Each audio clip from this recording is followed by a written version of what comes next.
অভিকর্ষ ত্বরণ কোনো স্থানে অভিকর্ষের টানে মুক্তভাবে পড়ন্ত বস্তুর বেগ যে হারে বৃদ্ধি পায় তাকে ওই স্থানের অভিকর্ষ ত্বরণ বা মাধ্যাকর্ষণজনিত ত্বরণ বলে। অভিকর্ষ ত্বরণকে জি দ্বারা প্রকাশ করা হয়। অভিকর্ষ ত্বরণ বস্তু নিরপেক্ষ, স্থান নিরপেক্ষ নয়। পৃথিবীর ৪৫ ডিগ্রি অক্ষাংশে অভিকর্ষ ত্বরণকে আদর্শ মান ধরা হয়। এমকেএস ও এসআই পদ্ধতিতে এর একক মিটার পার সেকেন্ড স্কোয়ার এবং এর মাত্রা সমীকরণ লিটার পার টি স্কোয়ার।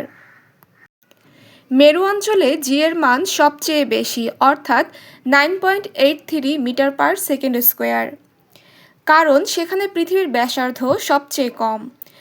বিষুবীয় অঞ্চলে পৃথিবীর ব্যাসার্ধ বেশি বিধায় জি এর মান কম, অর্থাৎ 9.78 মিটার পার সেকেন্ড স্কোয়ার।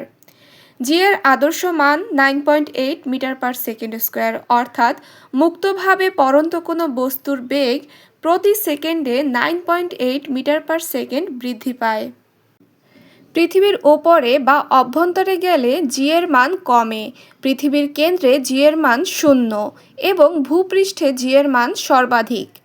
নিরক্ষরেখায় জি এর মান সর্বনিম্ন এবং দুটো মেরুতে সর্বোচ্চ হয়।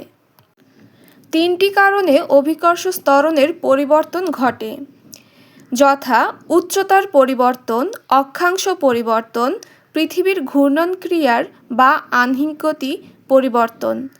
তো 1 নম্বর হচ্ছে উচ্চতার পরিবর্তন, 2 নম্বর অক্ষাংশ পরিবর্তন, 3 নম্বর পৃথিবীর ঘূর্ণন ক্রিয়ার বা আহ্নিক গতির পরিবর্তন।